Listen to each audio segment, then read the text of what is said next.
Boundless Spirit, pushing the limits of talk radio with Charlene Springer.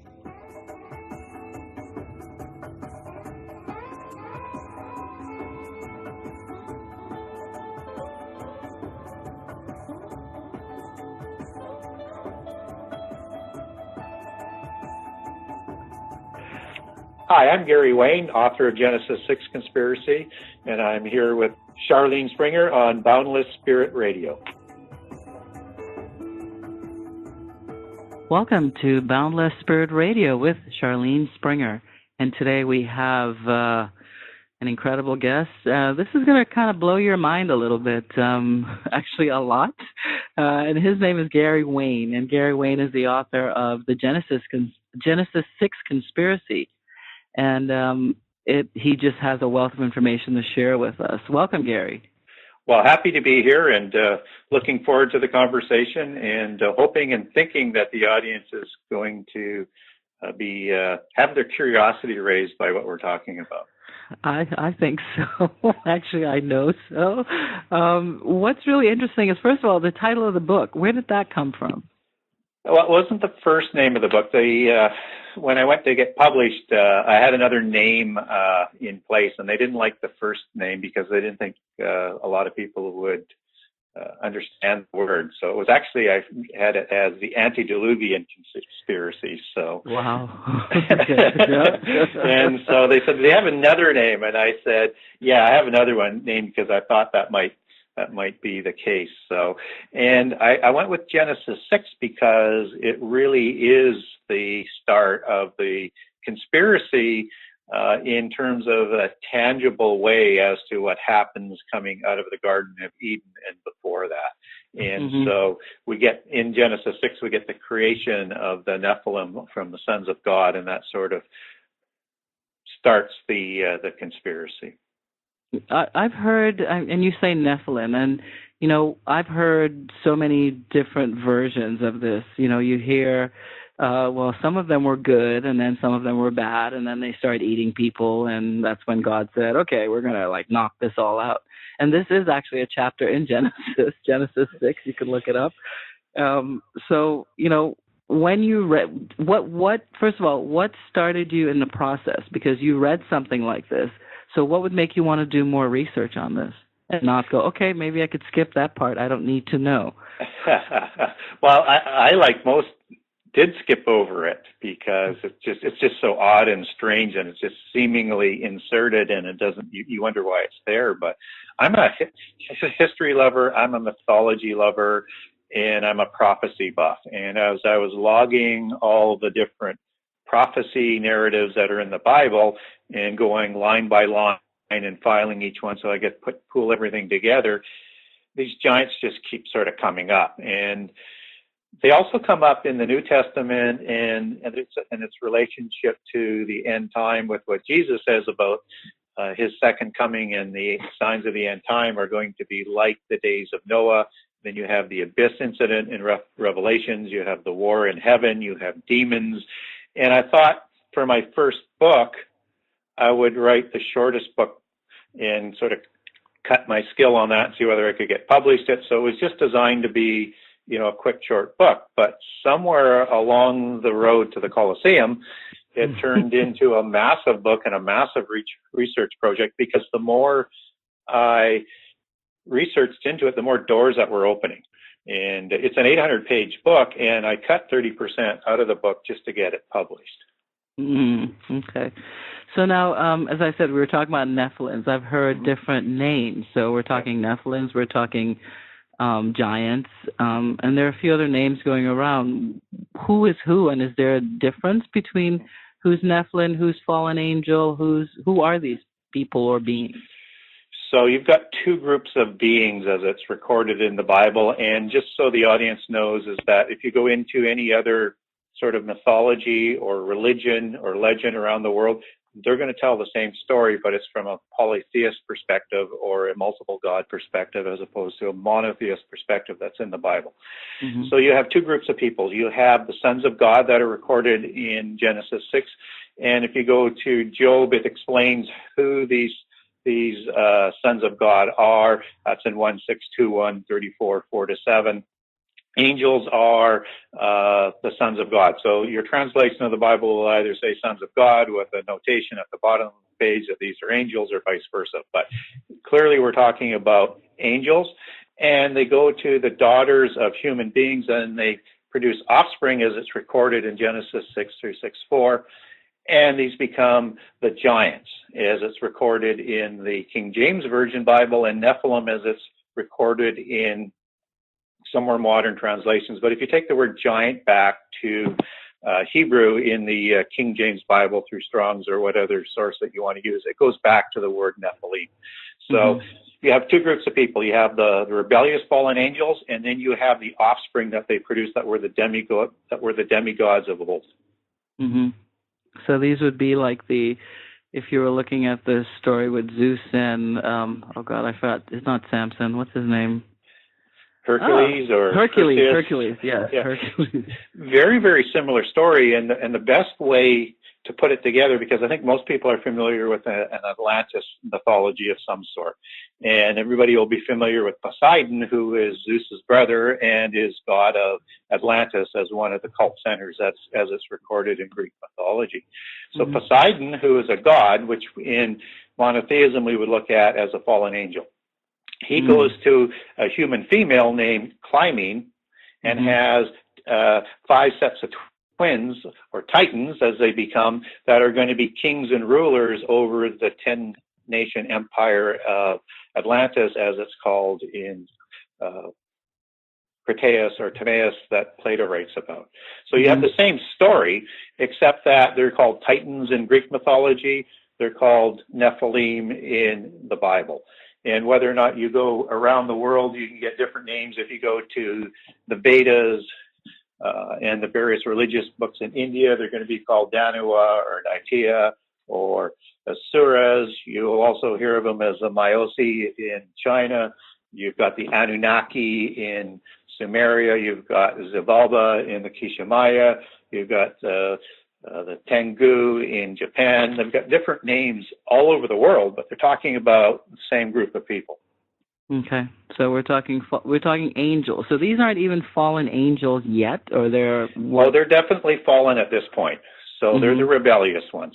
Because they wanted sex, basically. Well, no, I think that's no. I wish it was that simple and easy, but so what did they want? so before this, there's a rebellion in heaven, and Satan leads a rebellion against God. And we don't get told exactly what the rebellion is about in the Bible, but if we go to other sources, particularly in fairy mythology and Gnostic mythology or Gnostic religions, it's going to talk about these rebellious angels who didn't have a choice when they were created, and they choose to rebel because they want to have their own realm where they can reign and rule separate from God. Okay? But unfortunately, they're not going to win the rebellion because, as the Bible talks about, God is the omnipotent God of all these other beings. He's the one who creates them. And so there's a process where you've got angels that rebelled and angels that haven't rebelled. And so to resolve the scenario, there's a drama that's being played out. And so God creates human beings, and over time, he is going to raise humans, as it's recorded in the Bible, above angels in the future world. So rebellious angels aren't looking too fondly on this, to put it nicely, and they're going to do whatever they can to do two things. One is obliterate humankind from the planet. Two, lead them so far astray that it's going to justify their rebellion, and hopefully they'll find grace as opposed to the eternal flames of the hellfire for eternity that they're sentenced to. And so you find the first revenge happening at Eden, where you have the deception of Adam and Eve, and then you have the second revenge of Satan and the rebellious angels, where they're going to create this new demigod race to take over and rule over humankind, and to again lead them totally away from God or to destroy them from the face of the earth. But in this case, as it's recorded in Genesis 6, because that's the start of the flood story, And again, all around the world, this event is always related to the flood story. Yeah. God in this case, or God's in the other aspect, steps in and they create a worldwide flood, and you get a restart. But this is an event that's going over and over and over and over and over in the history of humankind, that they're trying to prevent the destiny that humankind has.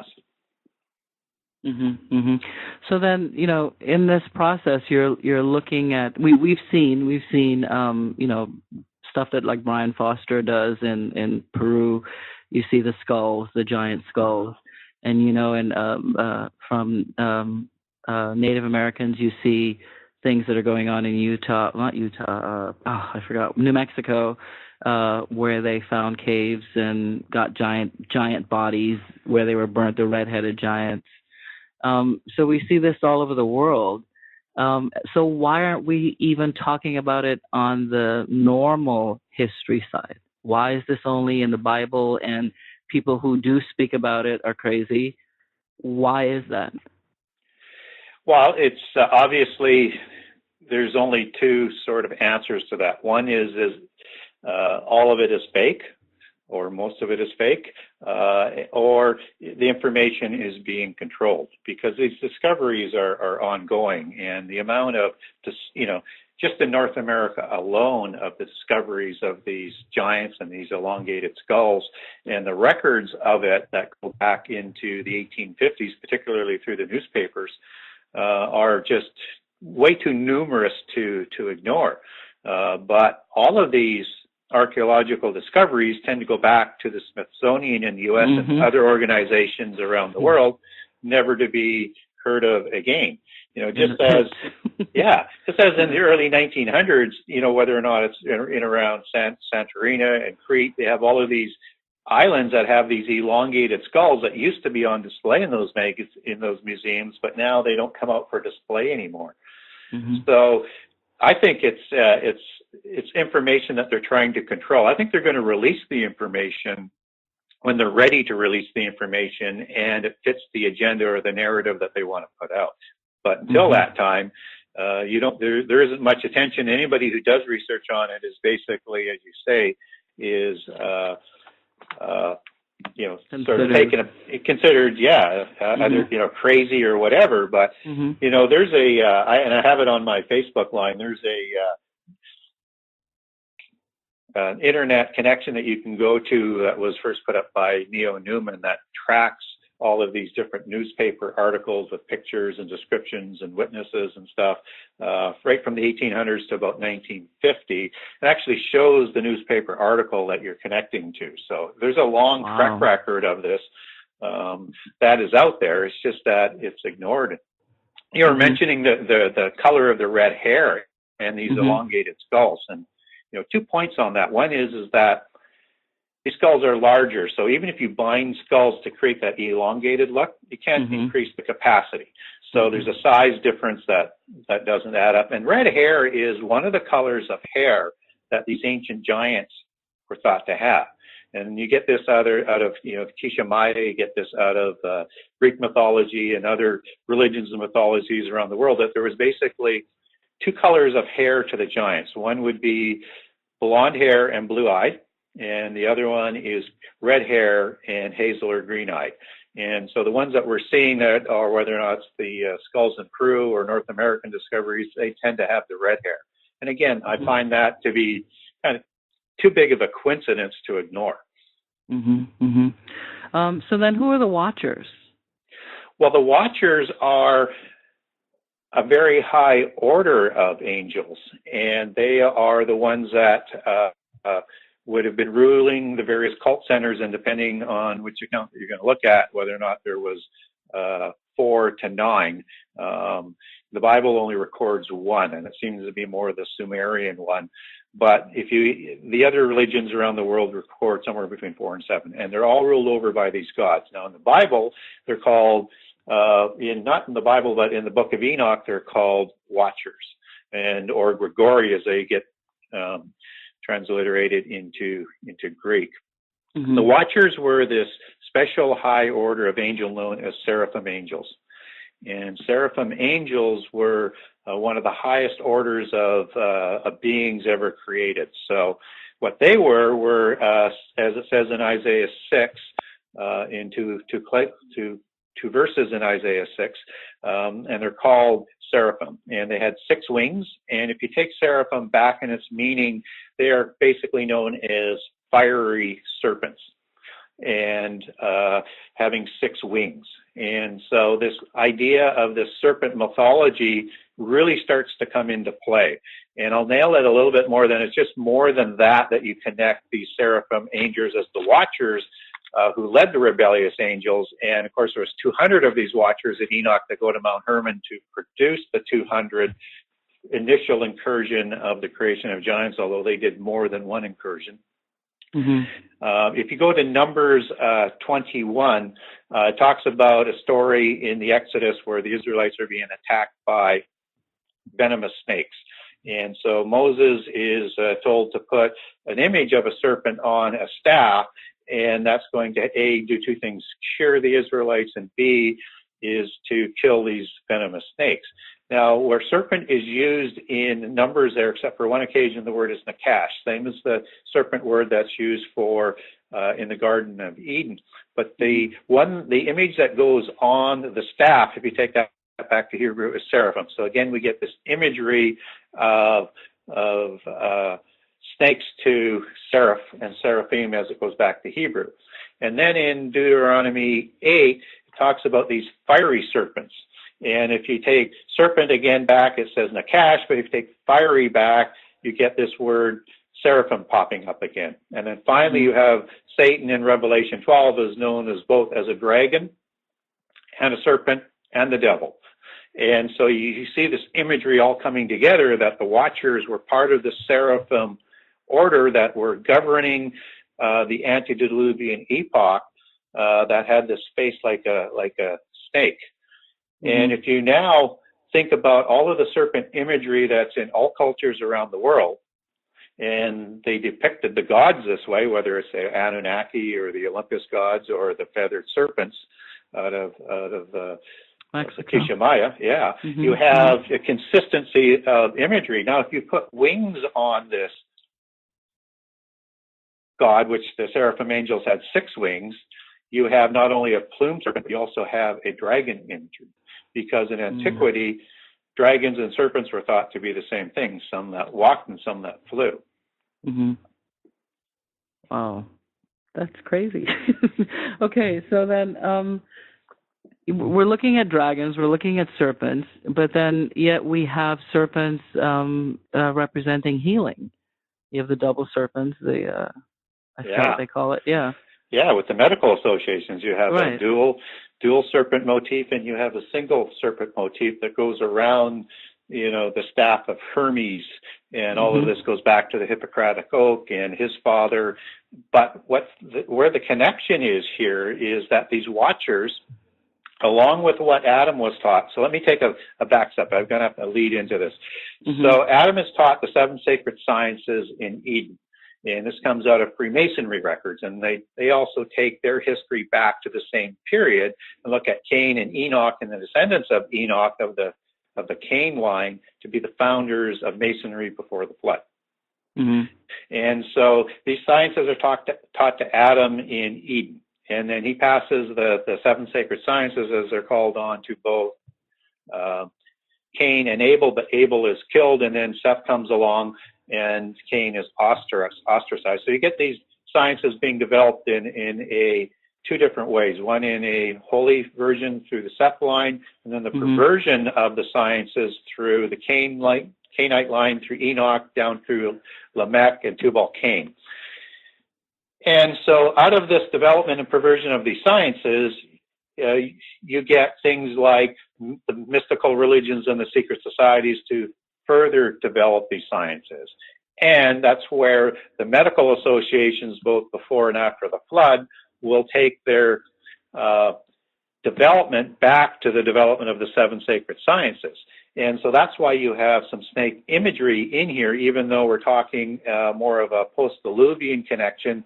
The sciences and the organizations and the descendants of the Nephilim are going to cross the flood. somehow, Wow. some way. And so all of this is going back to the development of the 7 sacred sciences that were further developed and helped along and added to by the Watchers, which with additional illicit information. And all of this took the antediluvian world to probably and this is speculation, but I'll link why it's a legitimate speculation from my perspective, to a level that was greater than what we have today. Right. Right? And the reason why we think it's greater than what we have today is because Jesus said clearly, and I know not everybody agrees with this, but I think you have to look at everything that was going on in the days of Noah, that the second coming will be like the days of Noah, and Jesus has not returned yet. Mm-hmm. So if our knowledge and technology is this far advanced today, and he has not returned yet, then that likely means that the advancement of technology and society before the flood was greater than what we have today. So all of the sciences take their connection back to the 7 sacred sciences and back to the founding of the modern science world that we know of today at the creation of the Royal Society. Mm-hmm. And the Royal Society is created 1640s, but it's really formalized in about 1660, and then I think a charter in 1662. And it's created by Freemasons and Rosicrucians who come out of this belief system that descends down through descendants of Enoch, son of Cain, not Enoch, son of Jared, because there's 2 Enochs in the Bible. Right. People need to keep that straight. Mm-hmm. And what they're doing is the same thing as that they did when they established these sciences in the antediluvian world and the early post-diluvian world is to honor the great architect of the universe that they recognize as Lucifer, 2, to lead people astray, and 3, to not give God credit for anything. So they're doing the same type of thing as they are today. And if you understand that the medical association derives out of these 7 sacred sciences through the development of the polytheist side of the world, and with sciences being an extension of that, and if you understand that the medical world goes back to 2 levels of ancient Greece and ancient Egypt to Heliopolis, and all of these were again where the sciences and the development and of these sciences and the rulers that were over them were all descending back to these ancient Nephilim giants, then you start to see all of these different connections. And that's why they still have oaths, and that's why they still have these iconology that connects them back to the founding of where this knowledge began. And I'm not saying that knowledge is bad. Right. I'm not saying that whatsoever. I'm just saying that knowledge can be used for good or bad. But typically, humankind tends to use it for bad. With the wrong. Well, they get carried away with the power part of it, and think, and as you said, they believe it comes from them as opposed to coming from a higher source. Yes. Now, I also saw a lot of snakes. I was in Rome and had a chance, stayed there for a period of time, and had a chance to really go into all the different churches and take pictures. And one of the things I noticed, and I never see it in America, is that you never see statues, or on this side of the world actually, I've never seen statues of Mary that had a snake. The first time I saw one was in Belgium. And then when I was in all the Roman churches, all of them had the image of Mary, and she had a snake on her feet, by her feet.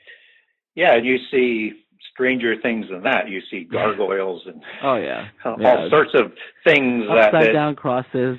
Yeah. So what happens is that, again, understand there's these 2 different sort of things going on between monotheism and polytheism. And at the rise of Christianity, and with Constantine and Christianity being raised to although it's changed somewhat, to the religion of the empire, Catholicism turns on the polytheist cults, whether it's the Manichaeans or the followers of Mithricism or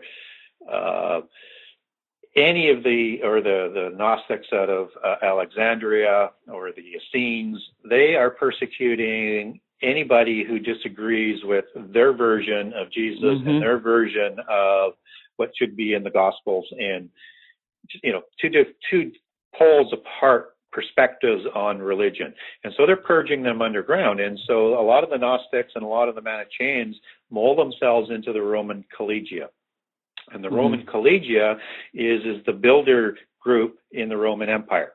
And they get their knowledge that comes down through the Pythagoras mystery schools that goes back to the Dionysian builders, that go back to before the flood, the knowledge that Lamech knows where it's going to be hidden, that's written by Enoch, that they say built all the great pyramids. So there's this building tradition and knowledge that comes down through history, through the Pythagoras mystery schools and into the Collegia.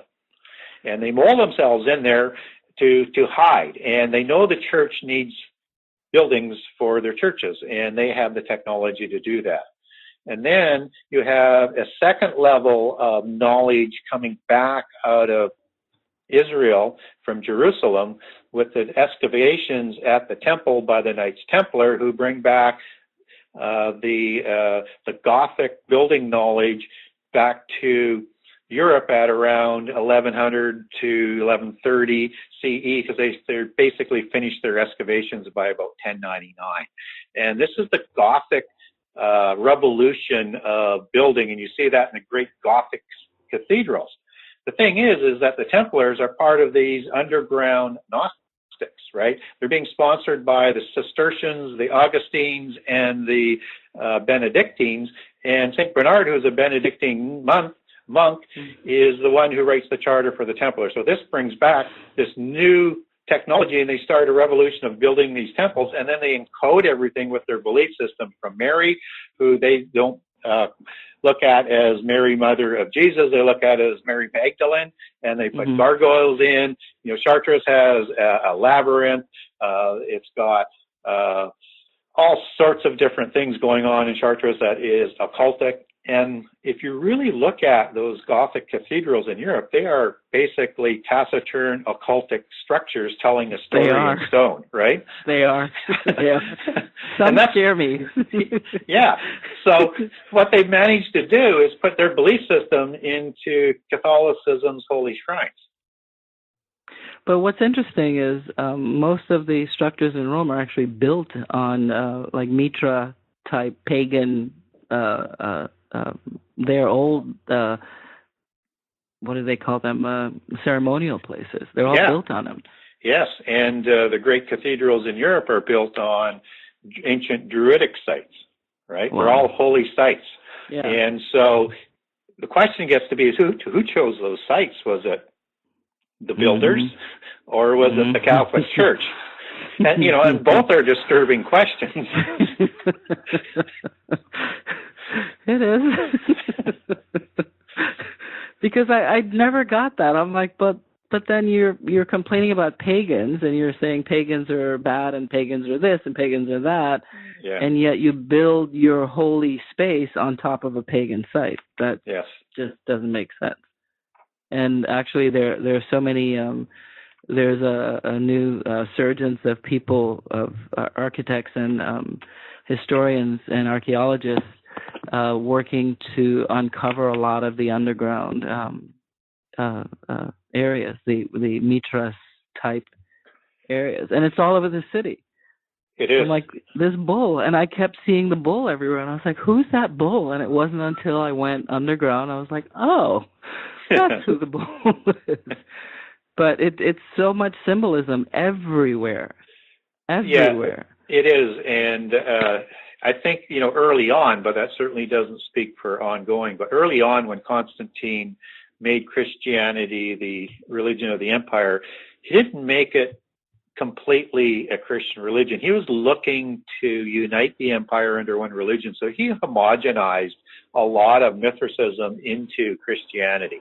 And you'll see that in those light orbs and the depictions of the saints. That's clearly an occultic edition, and you have the day of worship going to the Sunday as opposed to the seventh day, and you've got these small changes that are designed to almost homogenize it.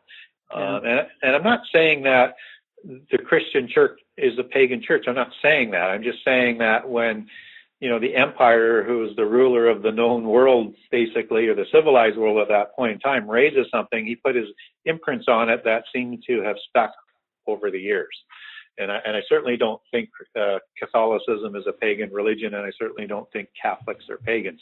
But I do question the leadership of the Catholic Church at times. No. Well, there's something that happens. Something, as you said, if Constantine were really trying to merge everything together, then, it'll be like, oh, well, you won't notice because you'll think that this is Catholicism. Yeah. Well, one of the things that kind of threw me personally was, where they talked about, the Nephilim, not the Nephilim, the fallen angels, how they were teaching, they taught men, as you said, we're talking about the 7 sacred sciences. And, they talked about jewelry with women. And I'm like, is that a made up thing, or is that really there? Or is this only coming in since, more modern times? Because we know how sometimes some of the writing in the Bible gets a little twisted. Right. And what you're referring to isn't in the Bible. Okay. It actually comes from the first book of Enoch. Okay. And although older, thanks. Yeah. And although the Bible does refer to a book of Enoch, we don't have a book of Enoch that we have any parchments or anything back to Hebrew. We just have one that comes down through the Ethiopians, the Ge'ez version, which is the only complete version, and also the one through sort of the Jewish and the mystical sects, which isn't as complete. So you'll see 2 translations out there. R.H. Charles is the one that most people use. It comes from the Aramaic and the Greek versions through the Jewish sects, and isn't as complete as the Ge'ez one. So it's an apocryphal book, and its origins are not known. And there's some issues with Enoch as it lines up with the Bible. Although I really like the book of Enoch, and it has all of these great details. We can't 100% say that it's all accurate. But what we do know is what's constant around the world, and what it says in the Bible, we can use what it says in Enoch for context. So it does say that they taught them the arts of war, all sorts of things like providing jewelry, teaching writing, teaching the movement of the stars, astrology, and knowledge comes down through the gods in all cultures of the world. Right? That's how they're civilized. That's where the language comes from. So it's a constant story. So I think it's safe to say that they developed good things of the 7 sacred sciences with the descendants of Cain, and they also added things that were not so good. Mm-hmm. And that's where they went to the more mystical part, the mystical side of it, not the practical side anymore. Yes. And this knowledge, along with the Nephilim, are the things that are going to totally corrupt the world in the antediluvian epoch. And that's where it starts to go bad. And you were saying earlier in the show that there's accounts of some of the giants being good, like Hercules, right? Would be an example of that. And some that are bad. We don't get a good or a bad account coming out of the Bible. We only have that coming out of the other side as they record it. But along the way, the giants become evil. And then they start to reign not judiciously, but like barbarians, and they start to slaughter people, they start to war. And the other thing, though, is they're developing these sciences to a level that where it says in the Bible that the earth was so corrupt and it was filled with violence. The thing is if you take the word corrupt back to Hebrew as it comes out, it's to ruin, to decay, to spoil, to destroy. And it says the whole earth was corrupt. So now if you match that up with the development of these sciences, you can get not only a violation against creation by having angels create demigods in the physical world and putting their immortal spirit into physical flesh because they're originally beings of spirit from another dimension or heaven, however you want to call it. But they're going to create also all sorts of other crazy, fabulous, fantastic creatures around the world that most people just think was fanciful imagination of the Greeks or other people. But whether or not it's the centaurs or it's the cyclops or it's chimera or Pegasus, or all these different things that you see recorded in ancient history around the world in prehistory. So somehow they either had sex with animals or they were able to change the DNA. Mm-hmm. And I think they were able to do both. And so not only were they corrupting the animal world, but they were also changing the genomes of the plants so that the whole world had become corrupt. So it was just too much information. So our little island of Dr. Moreau. Yeah. And so as you see that where we are today, and understanding that our knowledge is still yet to develop, and we're doing all these same things. Wow. So is that probably where dinosaurs came from? Yeah, I think there's a relationship to that, either in, after, day one or before day one. And I think it actually fits better that the dinosaurs were before day one. And the reason why I say that is Genesis 1:1 to 1:2, you can translate that two different ways. You can translate it as we understand it today, through most churches, where the creation of the heavens and earth are part of day one, or that if you look at the Hebrew translations, you can look at it and say easily that the world became void, and thus something destroyed it. And to me, that places the angelic rebellion a little bit in a better location before the renewal of the earth. And if we look at Psalms 104:30, it says God sends His Spirit to renew the earth. And we have the Spirit hovering over the waters in Genesis 1:2. And I think that is another, and it would take a whole show to go through the information on how you could translate that differently. But that's why the NIV Bible, for example, says, just with a notation, or you can translate it as the earth became void, right? So there's two schools of thought on that, and that's where I would probably place the dinosaurs. Now, if you look at if the Watchers and the Seraphim angels, who have this serpentine saurian look, were creating their own animals before the rebellion, they probably would have created beings in their own image, right? Or because they're kind of reptilian. And after the flood, after the creation and after the dinosaurs are destroyed, when they go to copulate with human females, these Nephilim take on the same look. So the original generations of Titans and Nephilim had a serpent-type face. So I think there's a saurian reptilian sort of thing that sort of goes through consistently with the story. Yeah, because I actually came across a weird story, and this was an African story, and it talked about two serpent brothers, and they lived, below in the planet, and came up, and one came up and lived his life here on Earth and did whatever. But I'd never seen anything like that, and I came across that a few months ago. Well, I would encourage people to look at some Akhenaten statues. Now, understand, depending on when you want to do the chronology of his reign, 1200 to 1400 BC, that is 2,000 years after or more when the Nephilim or the Titans were created. And if you look at his features, that is just bizarre. You've got this protruding chin, these high cheekbones, these slanted eyes, and this elongated skull. He still has that serpentine look 2,000 years after the original creation. Well, what's interesting is, don't some of us have, and I say us meaning not me, still have that bloodline? Yes. Because it would have passed on. Oh, sure it would have. And we know there were after the flood as well.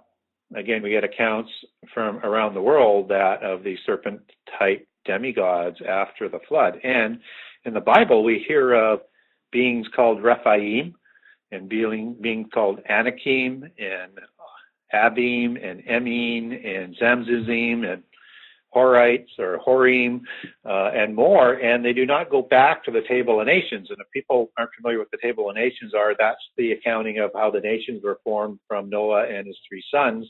That's recorded in First Chronicles and in Genesis. They don't have a lineage back. In fact, Arba is the father of the Anakim, and again, he comes out of nowhere. You've got Rapha as the father of the Rephaim, and he comes out of nowhere. And you have Seir, who is the one who marries into the descendants of Esau, and he's a Horim that comes out of nowhere. And so where do they come from? But yet they're recorded as giants, right? So yes, they're around after the flood, and they usurp the kingships after the flood, creating the royal families, the dynasties thereof, and they continue to intermarry afterwards to keep that bloodline pure, because they believe they have the divine right to rule, aka the Stuart kings, and their belief in their divine right to rule, that comes right out of that belief system, because they have their genealogies that go back to the gods. That's where they get the right to rule. They're the anointed messengers and kings of the gods. And they want to keep that bloodline pure, and they want to keep those genealogies. So we know they've got genealogies tracking down. And then you have intermarriage outside the immediate royal families that intermixing more with humans. And there also has to be intermarriage between humans to keep disease out of the bloodlines. So those bloodlines dilute more and more as you go through, but they're still trying to keep them as pure as possible. So having said all of that, and if you accept that, then it's a big if. And if you accept that, then people will have DNA and bloodlines all throughout the world, maybe in very small amounts and weak doses, and very much diluted, that would go back to the Nephilim and back to the fallen angels. So, and this is where the term blue blood comes from? Well, actually, it does. It does. And the Americans like to call themselves, they get labeled pseudo blue bloods because they're not nearly as pure as the blue bloods that they're trying to marry into. And some people. The blue bloods? Go ahead, yeah. No, go ahead. No, because I was going to say this is where this big Rh negative bloodline thing comes in. No? It is, and there's no real proof to suggest that Rh negative is the marker that comes down through on it. But there's what we do know about Rh negative, and if people don't know what Rh negative is, it's missing the D antigen, right? And so somewhere along the lines, you get negative going along with positive, and up to the modern age, people who could not intermarry if they had negative or positive, because somehow the negative blood just won't intermarry or intermix, and the fetus would get killed for the most part until drugs came along to prevent that. That's why people have kind of forgotten that. And what we do know from science is that this comes from somewhere that's unknown, and the time is unknown. Some people think it's Cro-Magnon. Some people think it's the bloodlines of the Nephilim and bloodlines of the fallen angels. What we do know is the Rosicrucians believe in something called Vril, V-R-I-L. German. German, as the Germans did, that is the blood that goes back to the giants of old, and the Aryans and the blonde-haired, blue-eyed ones that we referenced earlier in the show, and that you could re-engineer this bloodline to recreate demigods going forward because of the components that are in the blood.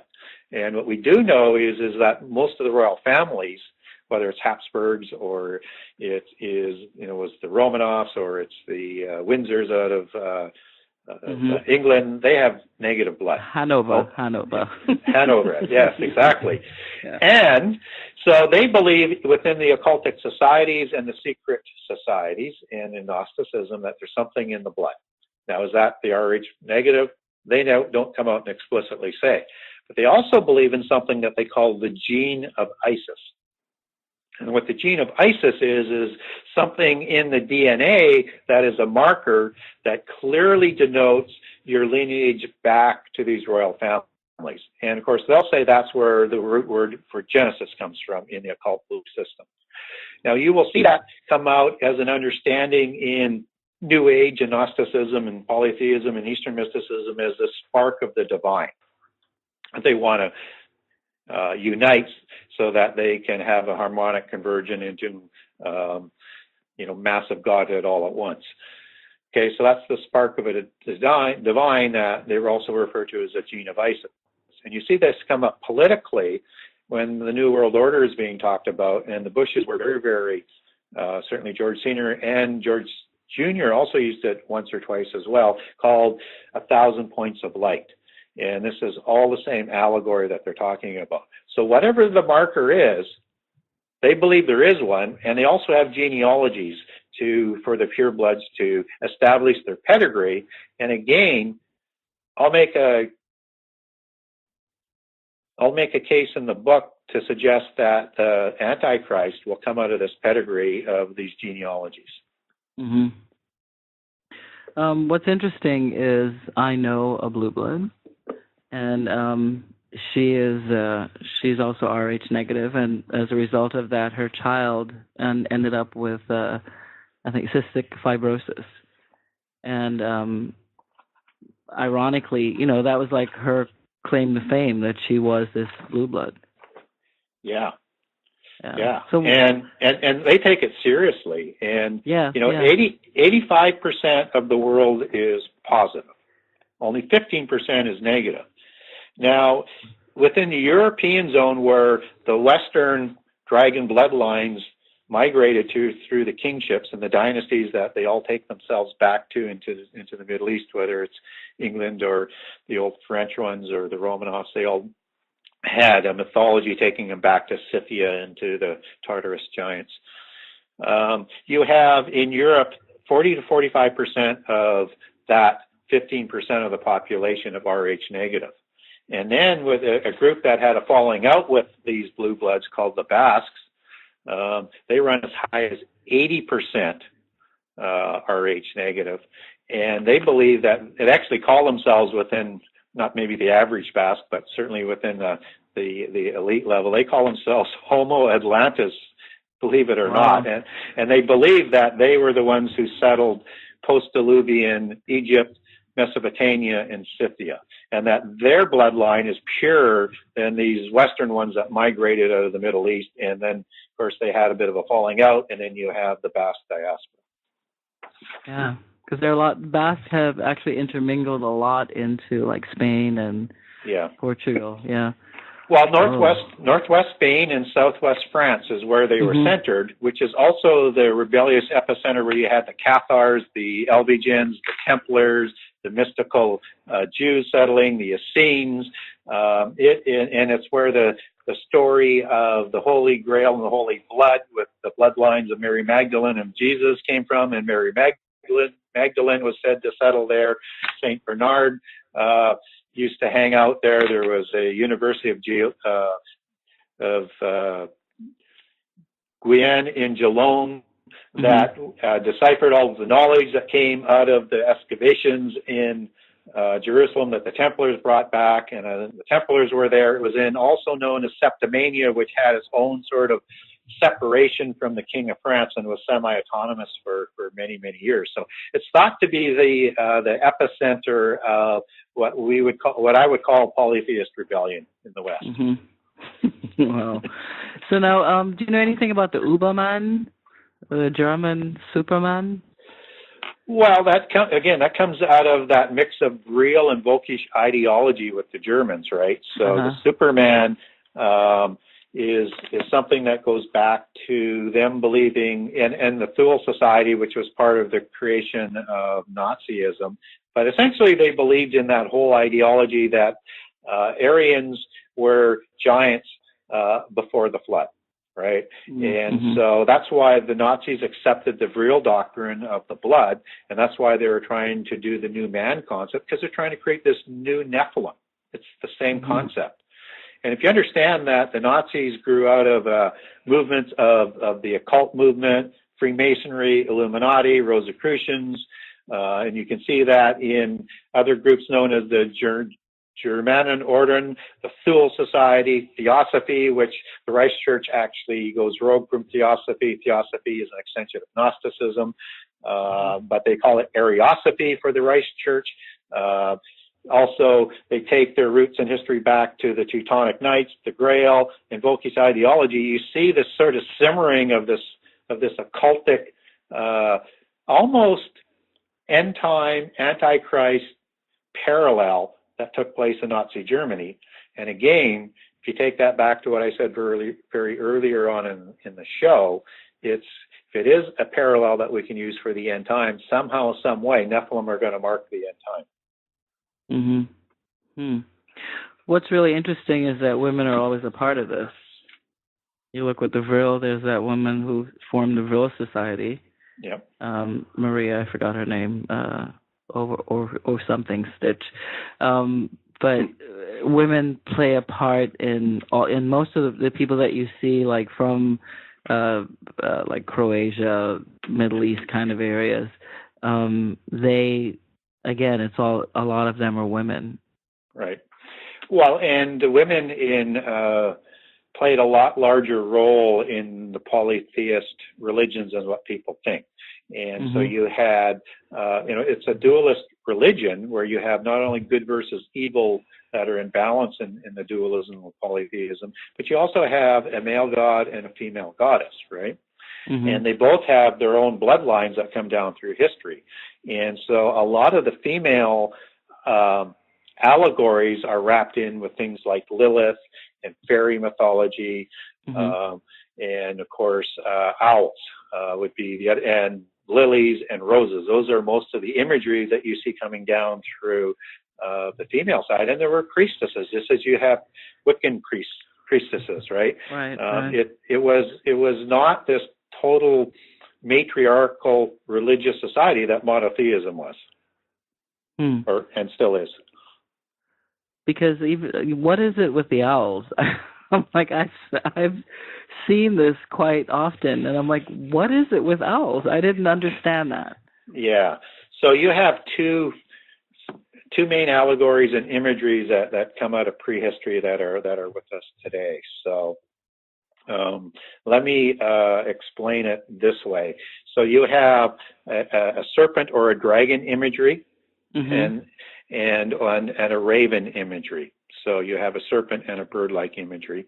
And that is the male patriarchal bloodline descending out of the gods.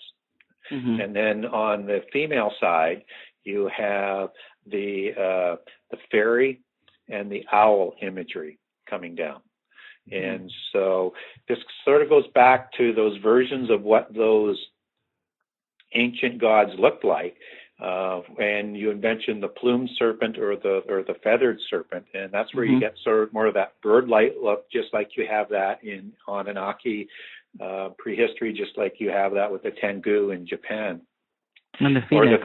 Or the phoenix, or the thunderbird gods of North America. Yeah. So what they're doing, they're reflecting these two different looks that these gods had in prehistory. And so the owl, though, tends to go back, and that's why you see Lilith depicted with owls, right? Right. So that goes all back to this matriarchal bloodline in the female goddess. And in polytheism, they would pick a very ennobled, in polytheist history with the dynastic extensions of the kingdoms, they would pick the most pure female to start a new dynasty.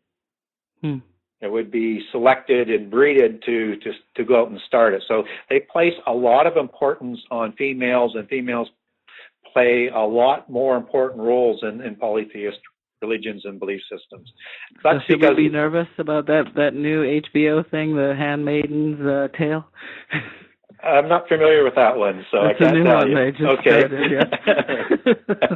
Who knows? Where they're breeding women. I'm like, okay. Oh, okay. Yeah. Society change, it becomes a one world nation, and you breed women.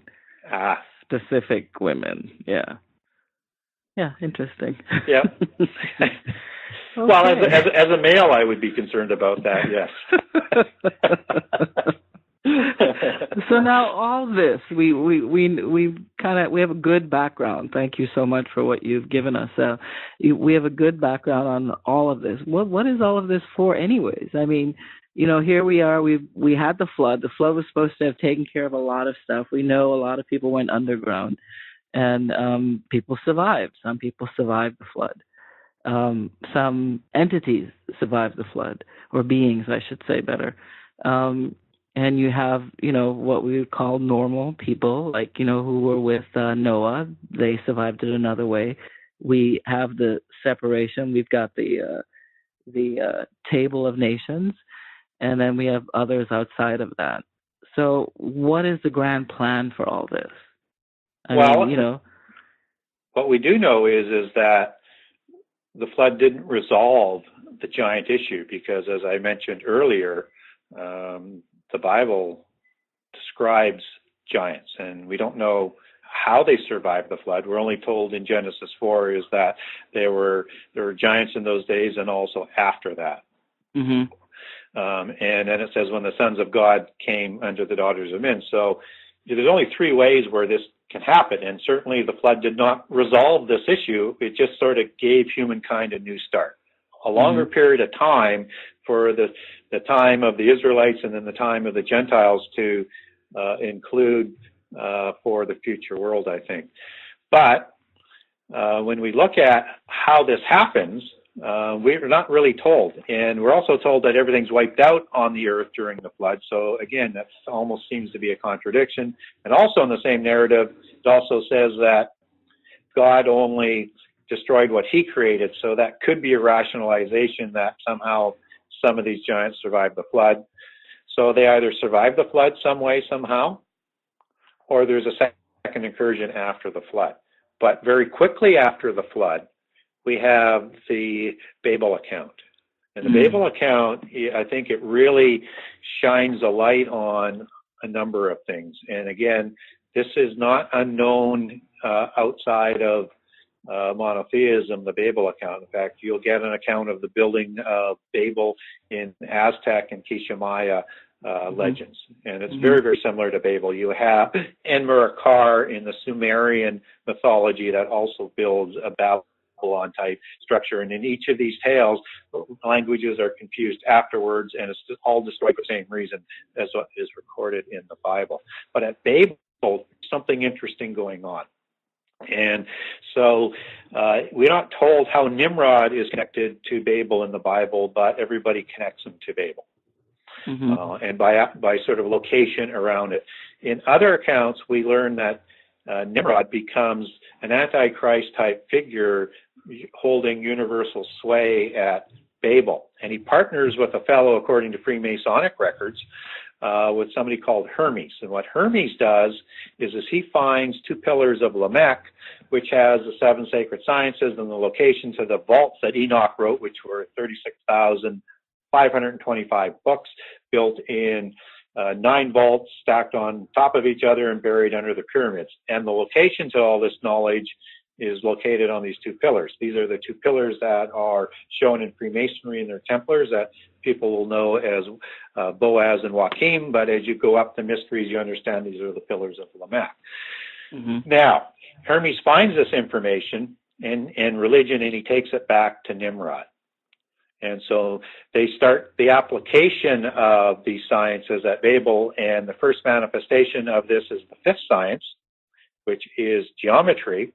But in the craft or in secret societies, it's known as masonry. So they start to build the city and the Tower of Babel through this technology that comes from the antediluvian epoch to honor the new pantheon of gods that they are starting to worship. And they are in rebellion against God within 100 years after the flood, just as what happened with the Nephilim before the flood, with the same religion and the same development of these sciences.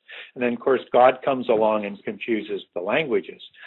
People even worshipped Nimrod as a god.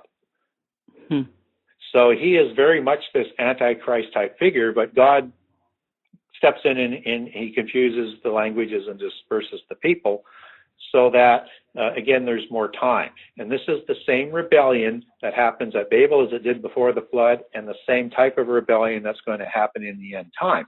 And it's ongoing. Just as the spirit of the Antichrist is always in play, and it's always looking for an individual to take control and to take over the world. This rebellion is ongoing, just as the Bible says there's nothing new under the sun. And Donald Trump. Possibly, who knows? But as a Christian, what we do know is that the end time cannot come until the restrainer is removed. So try as they may to put... When you say restrainer, what are you talking restrainer? Well, nobody really knows what the restrainer is. There's two schools of thought. So the restrainer is here to make sure that all things are fulfilled as God has ordained it. And so people think the restrainer is one of two individuals, and who knows, it may be neither one of these two. But some people believe it's the Holy Spirit, because when Jesus left, he sent the Holy Spirit to replace him. Other people believe that the restrainer is Michael, because it's Michael and Daniel who fights against the empire of Persia. And it's Michael who takes care of Satan in Revelations, and he's the one that restrains things until the end time. But whoever the restrainer is, until that being is removed, they can try and put the world government together as they want, bring in the universal religion, which they're trying to do today, but it will not happen until the ordained times. So the restrainer has to be removed first, and then Jesus will come back. Yes. And it'll happen very quickly because, well, there's a set of events that has to happen, right? So, and all prophecy has to be fulfilled for the end time, or it's not the end time. And you have to have a universal religion first, which will put things in place to bring on the world government. And also there's going to have to be an ability for the Jewish people in Israel to do a sacrifice on a wing of a temple. And of course, that's where the Islamic mosque is. So there's some major hurdles to get over, but things are being assembled so that it could happen quickly when it is the ordained times. Now, and we'll talk about that mosque again later in the woo-woo hour. We have to talk about the mosque in the woo-woo hour. Sure. Okay. So if you get into what the secret societies are doing, look at the Club of Rome that's created in the late 60s. And in the Club of Rome, their main objective is to bring in world government, although other organizations work on that as well. But they have divided the world into 10 groups of nations, or 10 trading blocks, or 10 empires, or 10 spheres of influence. You know, you pick what you want to call it, but they've arbitrarily made that decision, just as Revelation and Daniel says the end time empire will be made up of 10 empires, and at the midpoint, Antichrist will usurp control from them. So in the last 7 years, at the 3.5-year point, that's the abomination. That's when Antichrist comes to power. Now, what's interesting about all of that is that two things. One, the inspirational founder to the Royal Society that I was talking about earlier, and his picture hangs as one of three in the entrance to the Royal Society, is Sir Francis Bacon. And the reason why he's the inspirational founder is he writes a book called The New Atlantis. And in The New Atlantis, he talks about not only the development of these sciences, but an end time or a utopian new world that he calls the New Atlantis, where a religion works in harmony with the sciences.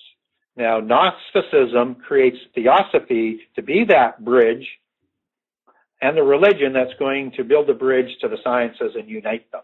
And he's the inspirational founder. Now, what's interesting about all of that is, and that Bacon calls it the New Atlantis, is that, as I mentioned a little earlier, Atlantis is this empire of prehistory and Greek mythology where Poseidon marries Clymene, has these 10 demigod Titan kings ruling the empire. And it's known, Atlantis is known as the helm of world government in the antediluvian empire. And it doesn't happen then because, as Plato recorded, the Athenians defeat them, but they were trying to create this utopian Atlantean world empire ruled over by the Nephilim demigods, according to the Atlantean legends. And this is the new Atlantis that the polytheists are trying to bring about. The allegory is always consistent. Wow.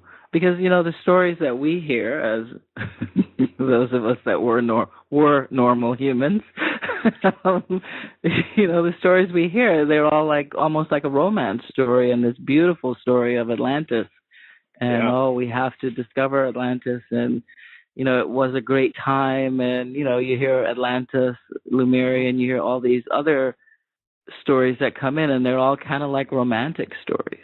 Well, yeah, I mean, it's remembered as the first time, or Zep-Tepi, as it's called in Egyptian mythology, and an age of plenty. It was the golden age. And this is the romanticized version that they want to re-implement in their 1,000-year New Age reign, or Fourth Reich, it would be, even though Hitler was trying to make it as the Third Reich, and a counterfeit copy of the millennial reign of Jesus, because everything is anti-Christ, right? You have to understand that. So they're going to copy and counterfeit everything. But what is left out of this utopian version is a dystopian version where it all goes wrong. Give people too much power, this is what you get. Yeah. Well, they were, these Titan kings and Nephilim, they not only were they slaughtering each other and humans en masse, they were drinking their blood, eating their flesh. Yeah, we're going to talk about that later. Yeah, all sorts of horrible things. So. Wow. Okay, I think we've had enough for the first hour. Wow. Okay, Gary, what are we going to do with you? But you've basically taken, 3,000 years of history and given it to us in an hour. That's pretty good. Very superficially. Yeah, but as you can see, I can get into the detail of these aspects. And Right. So we'll talk more in the Woo Hour. So I know, you guys, you have to come into the Woo Hour to listen to this part, because I'm sure it's going to be even more interesting. So we'd like to thank our guest, Gary Wayne, for being on with us today. And, you're going to get a chance, if you tune in, to listen to him in the Woo Hour. And, this is Charlene Springer with Boundless Spirit Radio. And we'll see you next time. Take care.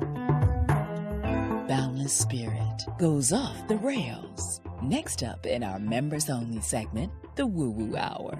Whether it's happening on the planet, off the planet, or inside the planet, host Charlene Springer, expert guests, and you dare to go there in the Woo Woo Hour.